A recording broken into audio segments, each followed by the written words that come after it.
Hello, welcome to episode 52 of How to Play Like a WoW Pro. Today I'm going to show you a replay from External007 and his E50m on the west side spawn of Sand River. This is the first time I've watched this replay, but I've been told that it's pretty good. So I'm going to watch it and let you know my thought process as I'm watching it, and maybe try to think about what External might have been thinking about in different situations, and I'll say what he does good, and if I notice anything that I disagree with, then I'll mention it as well.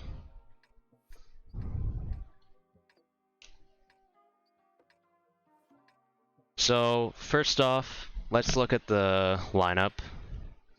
They've got a lot of super heavies, a mouse and an E100.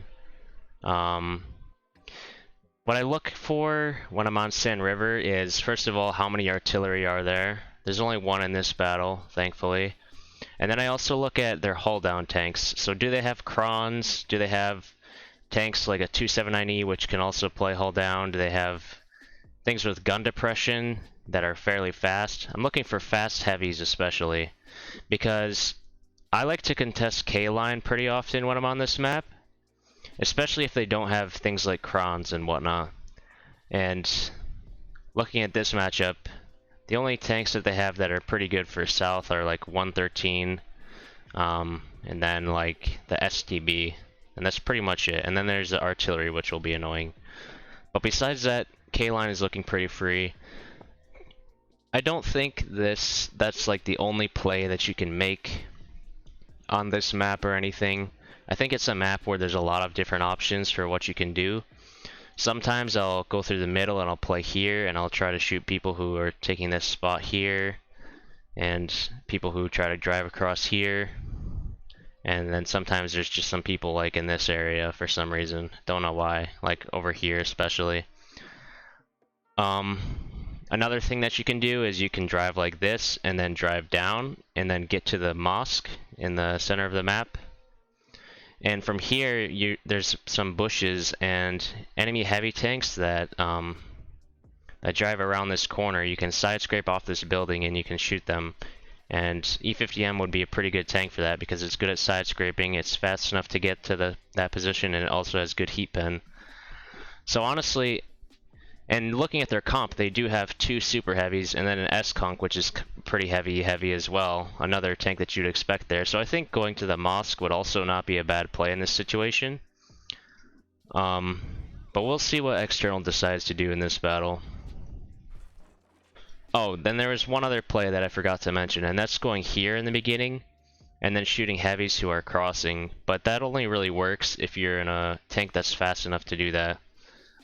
So something like a CS63, that would be like the ideal tank to do that with.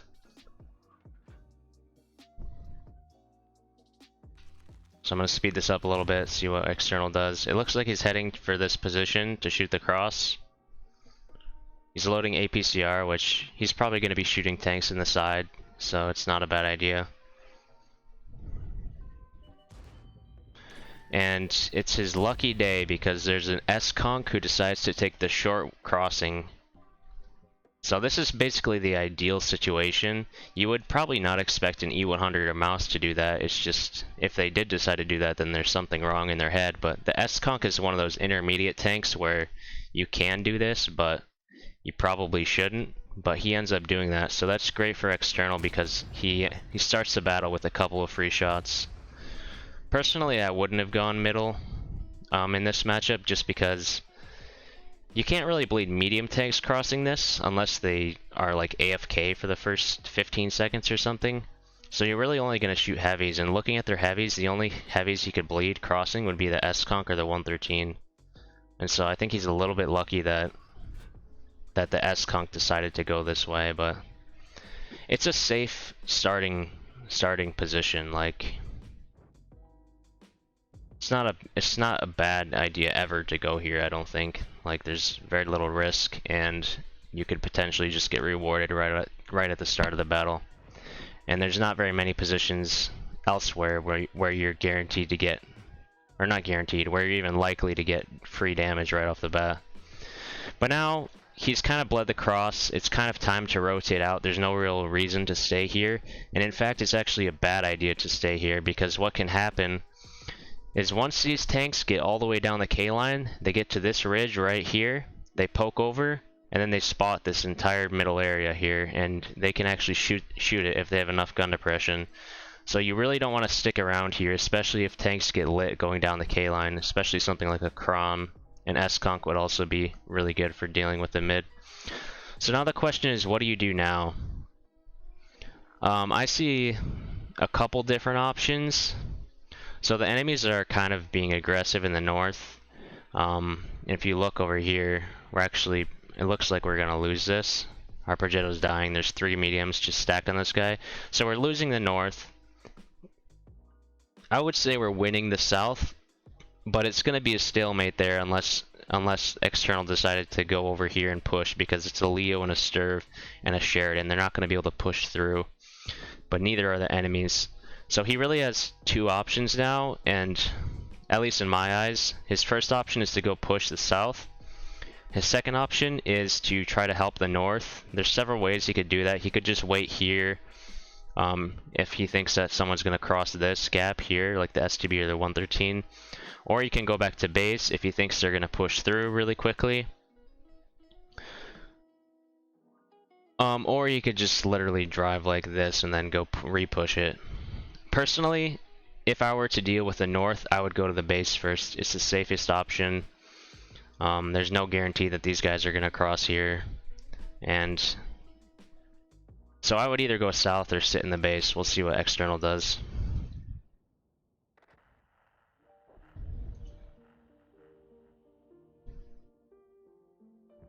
So he is looking for the cross initially, in case they cross that gap, but he recognizes quickly they're probably not going to cross, and he can't just sit around here, because if he doesn't get up to the base soon, the enemies are just going to push through, and he's not going to be able to get any damage on them. So he has to hurry to the base.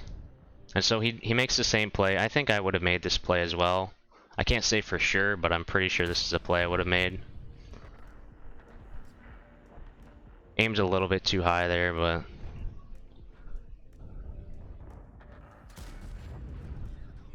now he's in a really good position to help his team. And the Yag actually blapped somebody, so their push kind of failed, to be honest. Which I didn't expect it to fail so miserably. I thought that they would have at least like killed one of these tanks, but no, they're both healthy even. So now an E100 gets spotted out of nowhere, and that's kind of now there's 3 tanks here suddenly. Like the V4 wasn't spotted either, I don't think. And so this is kind of an ideal situation, because if these guys try to push into his teammates, then he'll just get free shots. I would probably move here right now, because I just think it's the best spot to be in. I don't think I would push down. It's just too risky. I mean, you could play here, but you're just kind of committing, and I don't really see the point in committing at this point.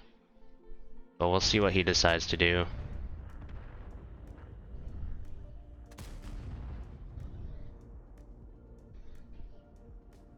It's always interesting watching other people's replays, like other good players' replays, because, like, for example, like everyone has like their little quirks. Like, for example, External, he goes to like the minimum sniper zoom out, and for me, I cannot do that.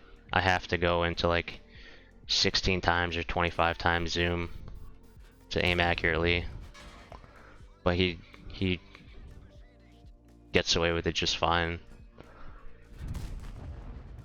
So the 113 shot him unlit. He's firing AP, so it's kind of safe to play hull down on him. At least there's a good chance he'll bounce. But you wouldn't want to over peek and try to shoot the E100 in this situation, because you're just going to trade damage from the 113. But the 113 gets lit. And this SGB looks like his turret is a little overpoked. So External gets a free shot in there. He's firing like all heat, which is the right play if you're going for damage per game in this situation against these tanks anyway.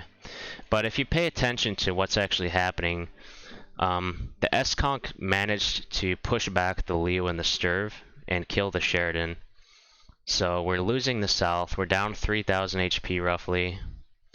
We're kind of getting surrounded, and so now you have to start thinking, what's going to happen in a minute or two from now?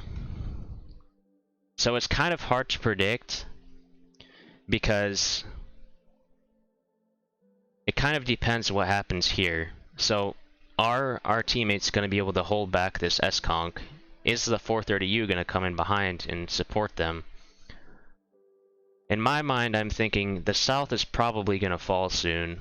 I mean, knowing the outcome of this replay, my guess is that it doesn't end up happening, but if I were playing this game live, that's what I would be thinking.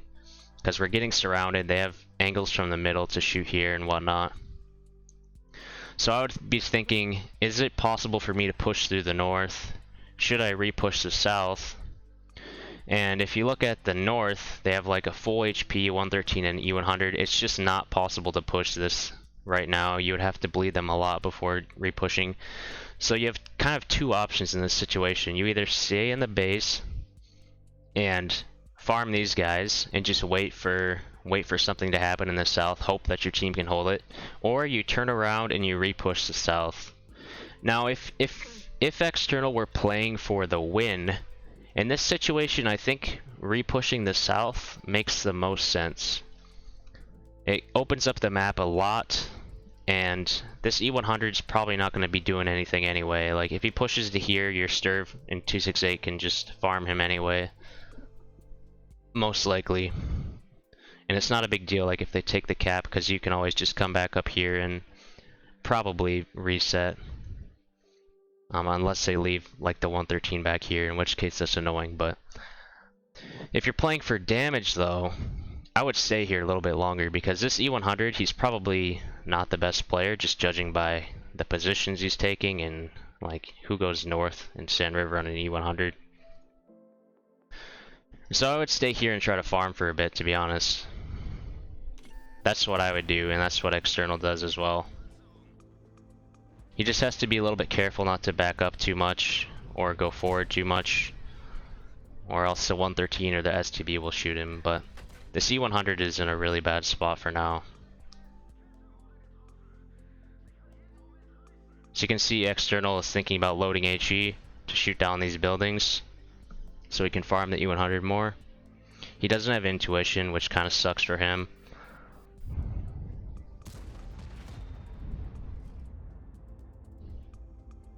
He's deciding to shoot the buildings down another time. I don't know if that was necessary or not. I probably wouldn't have, but I don't think it's like a bad play or anything. It's just difference of opinion, to be honest. Because I'm thinking I'm probably gonna aim at his turret anyway, so why shoot another HE shell? But now he's getting shot in the back by an S-Conk from over here, because none of his teammates are spotting this ridge, which is, in theory, External probably should have noticed that, but let's be realistic, like it's really hard to pay attention to something like that. Like there's no way I would have noticed that either. But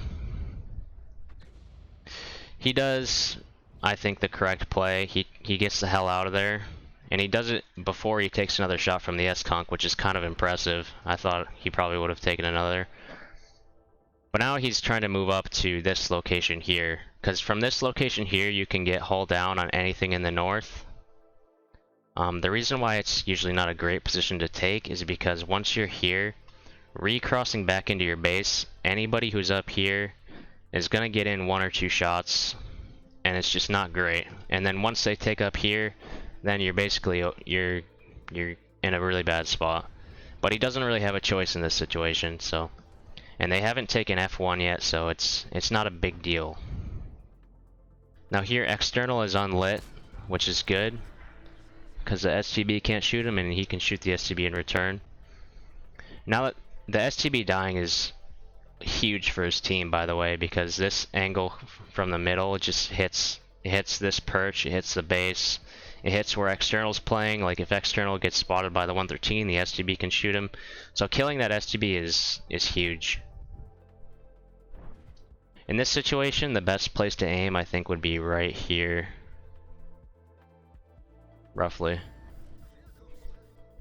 I don't know, maybe I'm wrong about that, but that was aimed fine.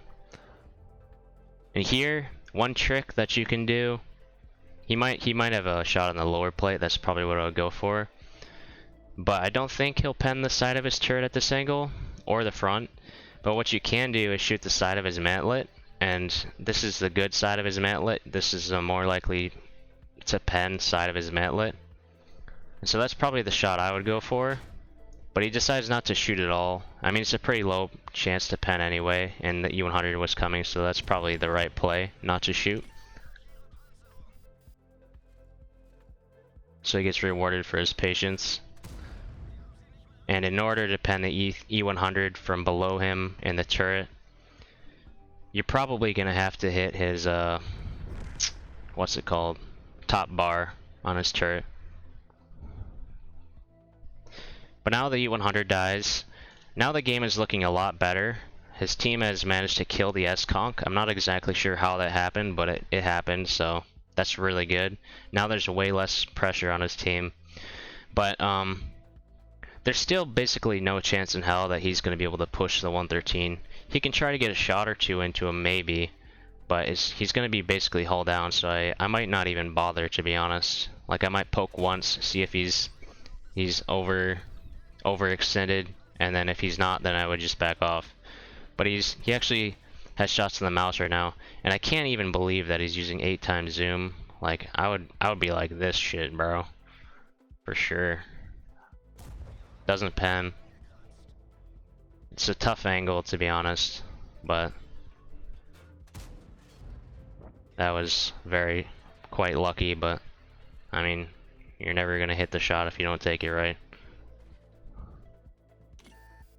Now it looked like he was thinking about pushing there. Now if his mouse decides to push, then I think pushing would be fine. But if the mouse does not push, then pushing here would be a really bad idea. And if this 113 is a good player, it won't even matter if the mouse pushes, because unless you're directly behind the mouse as you push in, he's just gonna focus fire you because you're lower HP and you're faster. I would probably get out at this point.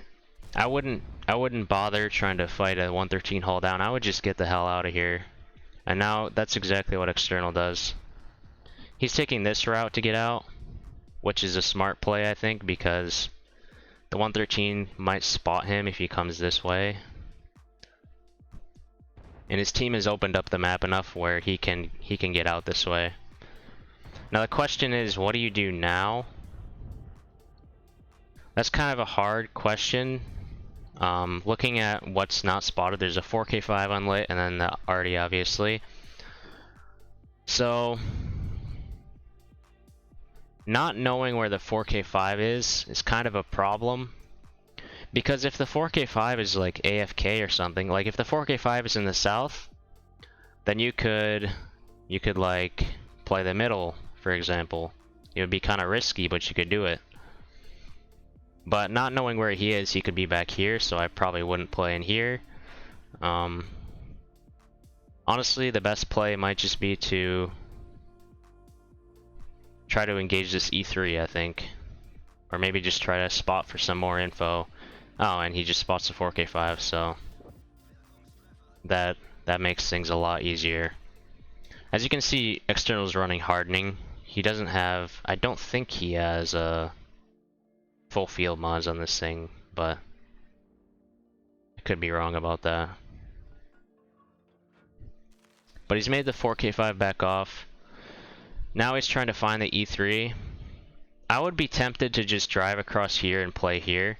There's a chance that the 113 will overpoke and shoot you, maybe. But looking at it, actually, I don't think that's the case unless he comes like back here. But I would probably do that, to be honest.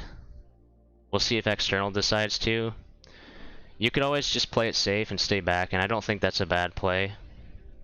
Looks like he might be trying to go this way to get hull down on him, or just to push across to here. I think that's also another decent way to approach him. But you have to keep in mind that the 430U is last spotted here. So he could still be in this area around the mosque, so you have to be careful of that. But there he is, actually. think he aimed a little bit too far to the right there, so he hit his track, but now that you know that the 430U is not covering the E3 is a prime target.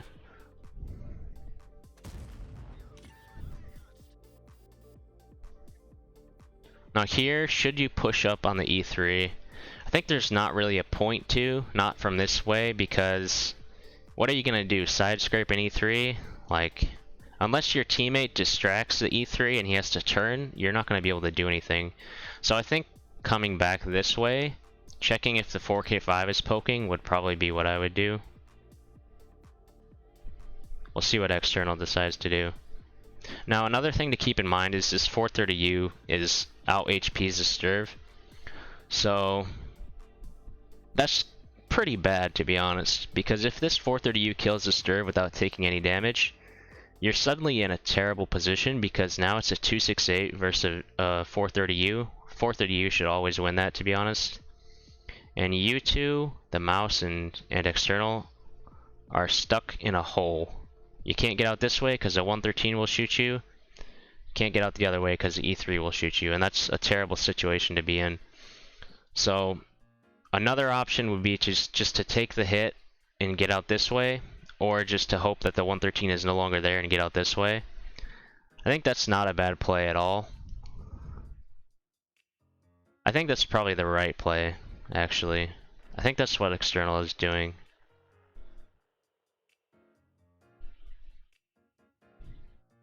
He might check for the 113 first, but I think that's what he wants to do in this situation, if I had to guess. Now if you don't see the 113 here, you could also take a risk and push out the north.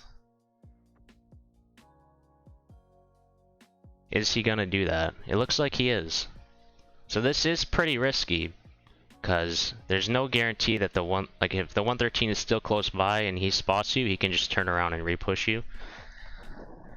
But to be fair, there's a lot of ridges here, and if you get the first shot off and you're a good player like External is, there's still a pretty good chance he'll just 1v1 the 113, to be honest. The 113 doesn't seem like a bad player either, just judging by how he's played so far. Like, he didn't overcommit like the E100 did. He played this spot, which is a good spot for, I don't know, just the situation. And he finds the 4K5, which is great. He's using the bushes to not get lit. He's holding his shot. I'm not sure if he was trying to track him or if there was some other reason, but there he goes. He tracks him.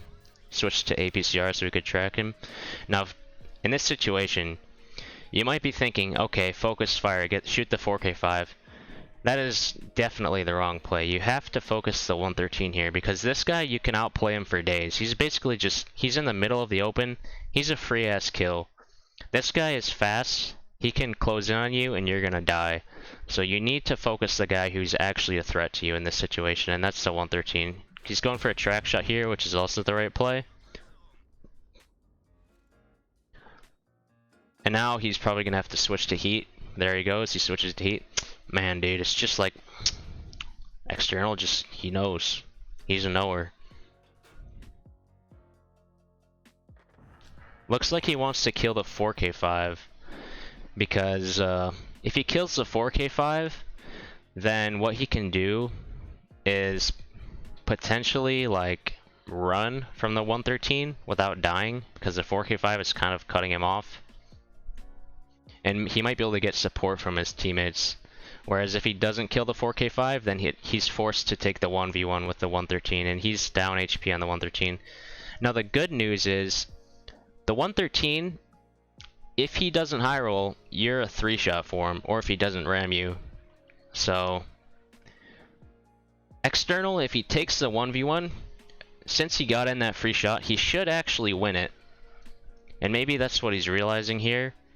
Or he just realizes the 4K5 is not a pick. So he has to take the 1v1. Now, in this situation, the number one thing that would be going through my mind is, do not let this guy ram you. Because he's a 4-shot, you're a 3-shot, but you out-reload him. So if you hit each other at the same time and then just trade shots, the E50m, I believe it should... Actually, it might not, to be honest. Now that I think about it, the 113 might actually get off 3 shots faster than this thing does 4. I think it does, actually. So you might have to disregard what I just said, but... He gets in the first shot by a couple seconds. You want to track him here, if possible. He does track him, and that's huge. The 268 actually had an angle. But if the 26, I didn't realize that, to be honest. I don't know if External did either, but if the 268 couldn't support you, what you would want to do in this situation is definitely try to track this guy. And then if the 4K5 doesn't have an angle, then you would want to like face hug him or pull back behind like this rock or this ridge and try to get hull down. But it doesn't matter because 268 helped him out. Now there still is Artie in the game, and the Artie has a kill, so he's probably not AFK, so you gotta keep that in mind. But now, from this point, this should be...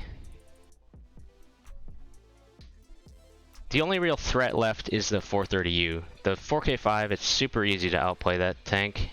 And as I say that, like the worst thing possible happens. I was just saying there's no threat left, and then a 4K5 just pops up out of nowhere, bro. I thought he was like somewhere over here. So yeah, he should have died there, but he got lucky.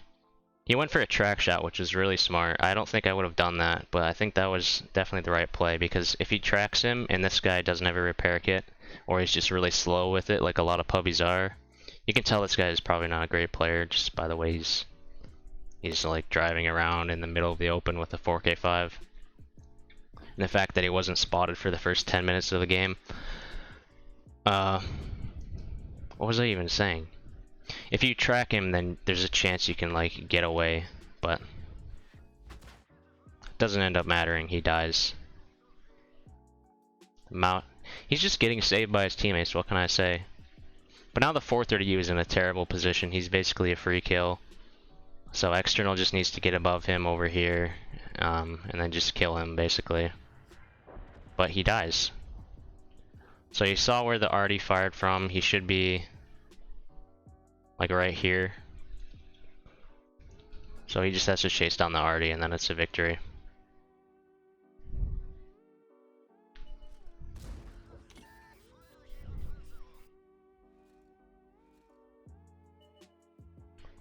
So yeah, overall, if I would have to give External a grade for how well he played this, I would give him a 10 out of 10.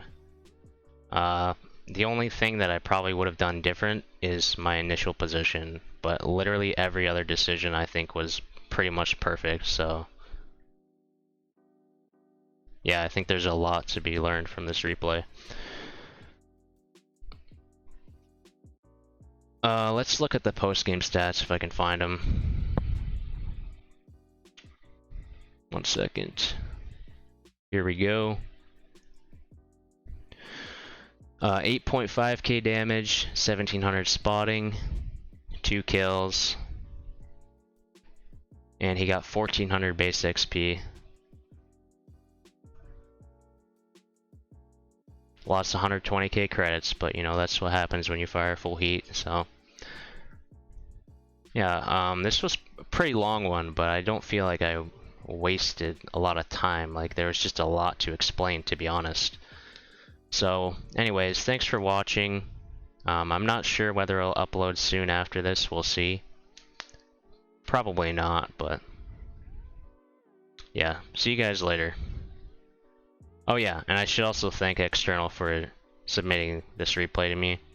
I don't like accept replays from just anybody. I just asked some people to send me replays. Yeah, see you guys later.